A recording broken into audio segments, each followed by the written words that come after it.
உன் ஃப்ரெண்ட்ஸோட இல்லாம நீ மட்டும் தனியா உட்காந்து என்ன பண்ணிட்டு இருக்க? நீ தான் தனியா புலம்ப விட்டிய. ஆரம்பிச்சிட்டியா? நான் தான் அன்னைக்கே சொன்னேன்ல, ஏன் திரும்ப திரும்ப சின்ன பிள்ளை மாதிரி பேசிட்டு இருக்க? என்னது சின்ன பிள்ளை மாதிரியா? நான் எவ்வளோ சீரியஸாக என் காதில் சொல்லிக்கிட்டு இருக்கேன், நீ சின்ன பிள்ளை மாதிரிங்கிற. என்னை பற்றி உன் மனசில் என்னதான் நினச்சிக்கிட்டு இருக்க? என்ன நினைக்க சொல்ற?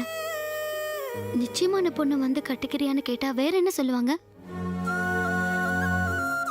இல்லை ரேவதி, அவன் ஆளும் மண்டையும் மீசையும் அவனை போய் கல்யாணம் பண்ணிக்கிறேங்கிறிய. என்னை கன்சிடர் கூட பண்ண மாட்டேங்கிறிய ரேவதி. அவனை பற்றி என்ன தெரியும் உனக்கு? அவன் நல்லவனா கெட்டவனா, உன்னை நல்லா பார்த்துப்பானா மாட்டானா எதுவும் தெரியாது. ஆனால் என்னை பற்றி எல்லாம் தெரியும் உனக்கு. ஒரே ஒரு கேள்விக்கு மட்டும் பதில் சொல்லு ரேவதி. எந்த விதத்தில் அவன் என்னோட வசதி? பணத்தை தவிர. ரேவதி ஒரு நிமிஷம் ப்ளீஸ். என் நிலைமையை கொஞ்சம் நினைச்சு பாரு. மனசு பூரா நீ தான் இருக்க. என் உயிர் என்னமோ உங்ககிட்ட தான் இருக்கு. உனக்குன்னு ஒரு மனசு இருக்கு.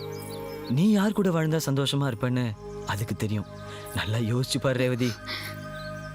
நான் எத்தனை தடவை சொன்னாலும் உனக்கு புரிய வைக்க முடியாதுடா.